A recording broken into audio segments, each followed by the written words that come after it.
This Broken Nail double IPA from Red Lodge Ales is fantastic, and it's Scott's favorite beer. When Peter and I went up to Wyoming to pace Scott in Bighorn 100, we did a little sightseeing along the way. One of the places we stopped was Mount Rushmore. I'd never been before. And as I got home and started thinking about it, there were a couple of thoughts that really stuck with me from that visit. First off, the artist, Gutzon Borglum, was commissioned to do this when he was 58 years old. Now, he'd done a lot of great artistic things in his life, but I would say Mount Rushmore is probably his crowning jewel. He didn't start the project until he was 58 years old. That's pretty inspiring to think, for a guy like myself, who's in the prime of his life, that my best days are still ahead of me. The second thing that really jumped out at me was the way he made a model of what he wanted it to be and then measured off the model to transfer that up to the mountain.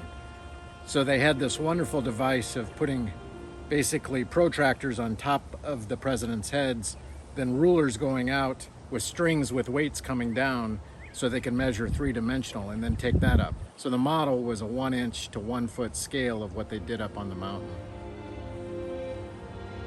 But perhaps the thing that really stuck with me the most was the complex project management of it all. 14 years it took him to get from the concept of the idea to actually opening it up and having it ready to go. I'm just trying to imagine or fathom working on a project that big for 14 years. The dedication for it, the amount of details you have to track and manage, the leadership and the management skills you have to put in, very impressive.